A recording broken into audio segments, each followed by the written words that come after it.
Sinabi ng lider na may kulay ubing kasuotan na nakakadismaya dahil sa oras na mainit na sana ang labanan, winasak na ng T6 ang buong lugar.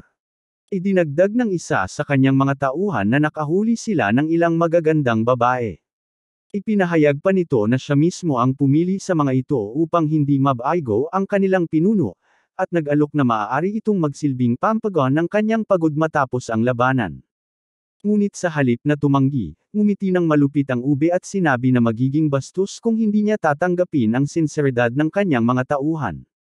Natawa siya ng malakas, ngunit agad ding naputol iyon nang dumating ang balita, nagpadala raw ng sulat ang dakilang matanda. Ayon sa nilalaman nito, papalapit na ang hukbo ng Righteous Alliance patungo sa pangunahing pamilya ng Guo. Nagulat siya sa balitang iyon. Ipinahayag niya na iniutos sa kanya na umatake sa kampo ng Righteous Alliance.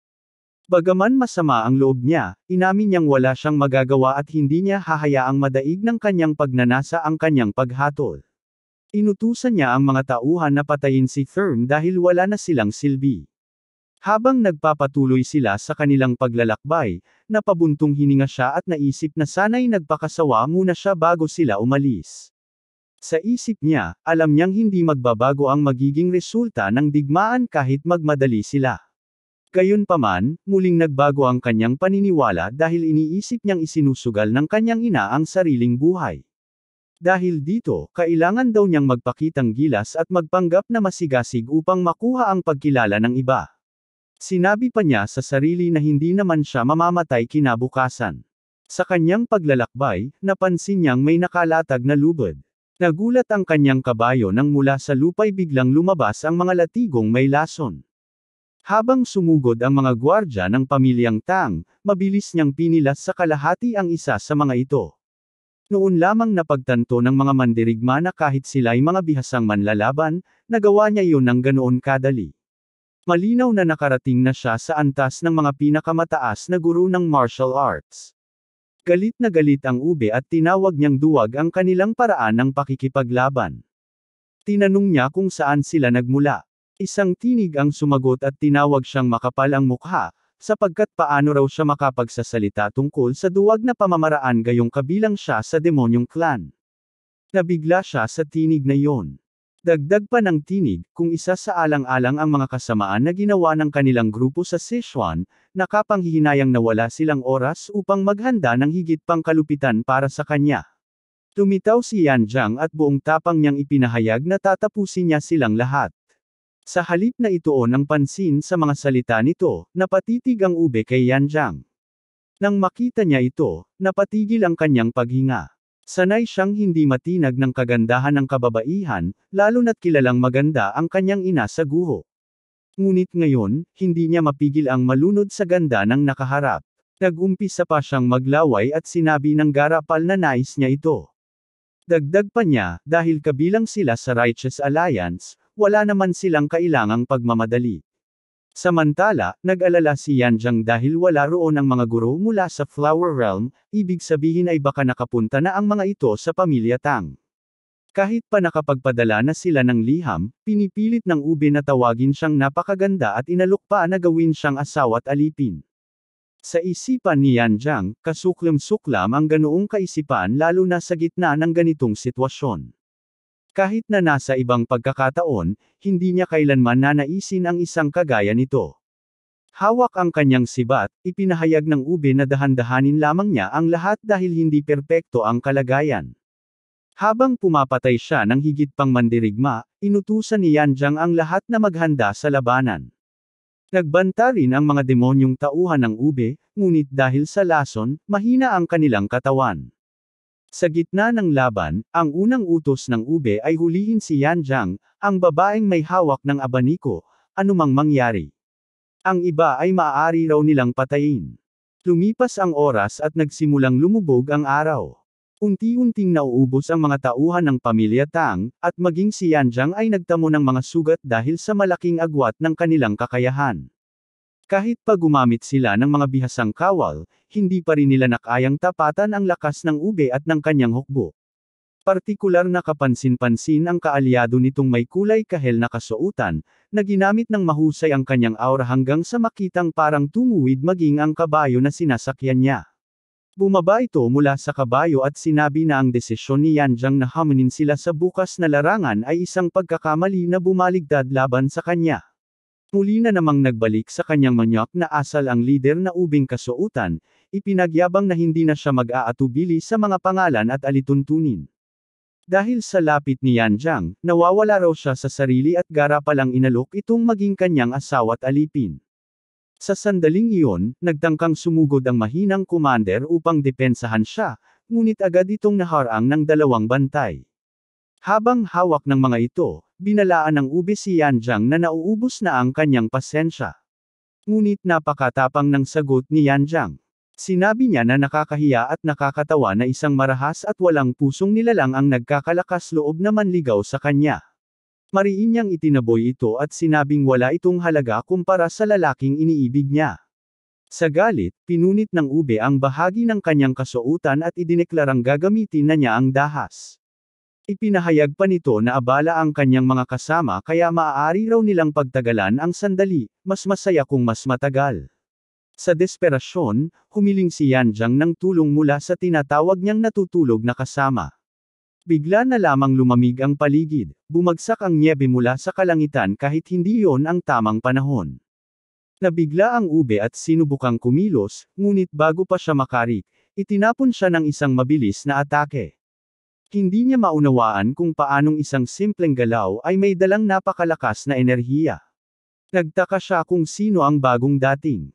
Ipinahayag naman ng tinaguriang, natutulog na kasama, na dumating siya upang tingnan ang sitwasyon, ngunit natagalan siya dahil hindi pa siya bihasa sa pamamaraan ng mabilis na paggalaw. Hindi raw siya dapat mangamba, ayon sa isa pang dumating, ang senior na disipulo ng mismong pinuno ng pamilya Tang. Habang nagkukultibo siya, nadama raw niya ang presensya ng kanyang guro at biyenan na siya ring tumawag sa kanya. Sa mahigpit na tono, ipinaalala nito na kailangan niyang itigil ang kanyang meditasyon dahil may kagyat na pangyayari. Nakatanggap sila ng ulat na nakapasok na ang hukbo ng pamilya Guo sa Sichuan.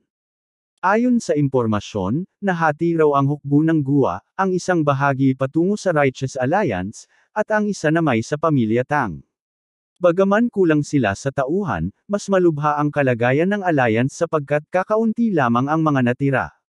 Kaya't hiniling niyang tumungo ang disipulo upang magsilbing panangga.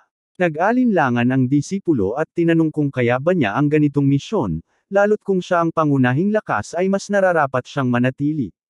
Ngunit tiniyak sa kanya ng kanyang guro na huwag mag-alala, naroon naman ang mga bihasang master ng formation mula sa pamilya Zhao, kaya't bagaman hindi tiyak ang tagumpay, mayroon silang pananggalang. Ipinaliwanag din nito na ang unit na paparating sa Tang Clan ay may kasamang dalawang Fire Realm Masters. Ang pinakamalakas sa kanila ay isang Extreme Demon na baguhan pa lamang. Bagaman ayaw niyang pilitin ang kanyang disipulo, sinabi niyang tiyak itong makakamtan ang tagumpay dahil mas mahusay ito kaysa sa inaakala ng sarili. Hindi makapaniwala si Yanjiang sapagkat ang huling pagkikita nila ay magkapantay lamang sila ng lakas, ngunit ngayon ay lumampas na ito ng malayo. Samantala, hindi pa rin natitinag ang ube at mas inuuna pa ring magpuri sa ganda ng babae kaysa mag-alala sa sariling buhay. Nag-utos pa siyang hulihin ito ng buhay. Ngunit gumamit ang disipulo ng malamig na teknikong may lason, isang malakas na blizzard ang bumalot sa paligid. Sa unay nagtawanan ang mga tauhan ng ube, ngunit kalaunan ay unti-unti silang nangisay at nagbagsakan hanggang sa mamatay dahil sa matinding lamig. Nagngit-ngit ang ube at sinisi ang kanyang mga tauhan na hindi raw ginagamit ang kanilang panloob na enerhiya upang labanan ang lamig. Ngunit pinaalala ni Miso na siya muna ang tumingin sa sarili. Nabigla siya nang makitang nagyayelo na rin ang kanyang sariling kamay. Habang lumilipas ang oras, lalo pang pumapasok sa kanyang katawan ang lamig. Binalaan siya na kung ayaw niyang mawalan ng braso, mas mabuting umatras siya. Samantala, sa kampo ng pamilya Tang, sinalubong si asawa ni Juan at tinanong nito ang kalagayan. Iniulat ni Juan na nakahanda na ang lahat ng kawal at maaari silang umatake anumang oras sa ilalim ng kanyang utos. Ipinaalala naman ng babae na ang pangunahing puwersa ng kalaban ay pinamumunuan ng dalawang Extreme Demon Masters, ang dakilang Spear Demon na si John, at ang Silver Wolf. Ayon sa impormasyon, ang Silver Wolf ang mismong pumatay sa buong Shaolin kasama ang Dark Lord of Destruction ilang araw lang ang nakalipas. Dahil dito, sinabi niyang imposibleng sukatin ang lakas ng Silver Wolf. Mabuti na lamang at kasama nila ngayon si Baldy, na sabik sa labanan, bagaman malinaw na dahado pa rin sila. Nang tanungin kung gising na sina Fatso at Tito Jens, ipinaalam niyang bagaman nagkamalay na ang mga ito, hindi pa rin sila makapagpalipat ng enerhiya. Dahil dito, magiging pabigat lamang sila kung makikisali, kaya't kailangan nilang harapin ang sitwasyon ng sila lamang. Habang nag-uusap, dumating ang isang mensahero at ibinalita na ayon sa mga especially iya, isang Extreme Demon Master na tinatawag na Silver Mark ang lumabas sa porma sayon at patungo ngayon sa kampo ng Alliance. Dahil dito, kinabahan ang babae. Samantala, sa panig ng kaaway, nagulat ang isa sa matatandang pinuno na walang nakikitang suporta mula sa Tang Clan at walang mga patibong sa daraanan. Kung magpapatuloy ang lahat bago sumikat ang araw ay tiyak na sila ang magwawagi. Ngunit pinutol siya ng Silver Mask at sinabing kailangan niyang puntahan ang kanyang anak. Ipinaliwanag nitong natutunan ng kanyang anak ang Swift Armor Technique, kaya't madali lamang ang daan patungo sa Alliance at hindi dapat ikabahala. Gayunpaman, nakaramdam siya ng pagkakamali sa sitwasyon at nagpas siyang sapat na ang mga matatanda upang harapin ang pamilya Tang. Siya mismo ang tutulong matapos mailigtas ang kanyang anak. Habang umaalis, napaisip siya na tila ginagamit lamang ng matatanda ang kanilang mga anak bilang kasangkapan upang ipagpatuloy ang digmaan. Samantala, nahihirapan na ang ube sa pakikipaglaban. Nagdadahilan pa itong kung may kabayo siya, kaya niyang gamitin ang Swift Armor Cavalry Technique upang madaig ang lahat. Ngunit ayon sa isang mandirigmang may isang kamay, malinaw na nawawala na ang pasensya ng ube, at higit pang bumabagal ang kanyang mga galaw dahil sa mga teknikong may yelong ipinatama sa kanya.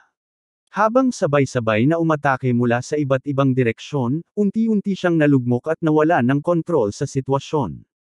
Nang parehong makanegation pagsalpak ng malalakas na atake mula sa magkabilang panig, muntik na siyang bumagsak.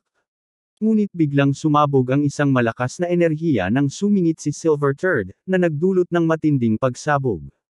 Sa loob lamang ng ilang segundo, isa ang agad na nawala ng malay sa lupa, habang ang isa na may halos mamatay. Sinabi niyang nasa panganib ang Turd dahil sa kapangyarihan ng yelo. Habang walang tigil sa walang saysay na pagdadaldol ang Turd, mariing sinabi ni Silver Turd na tunawin nito ang yelo. Nang makita ni Miso ang pangyayari, kinabahan siya.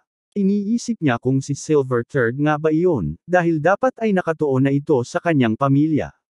Sa mas malapitan niyang pagsusuri, napansin niya na mababaw ang pundasyon ng sining pandigma nito, ngunit kamangha-mangha ang napakalakas nitong panloob na enerhiya. Habang lalo pang tumitindi ang malasakit ng pagpatay, natanto niyang taglay nito ang malamig na enerhiya. Tinanong niya kung ito ba ang umatake sa kanya. Samantala, lumingon siya sa Maniokis at narinig na inamin nito na para tuluyan silang makalayo sa kanyang paningin, kinakailangan nilang lisanin ang kabuuan ng Central Plains. Doon niya natuklasan ang isang libingan at walang pag-aalinlangang binuksan ito. Sinabi niyang kahit kulang ang mga materyales, gagamitin pa rin niya ang tinatawag na Extreme Demon Soul Restoration Technique.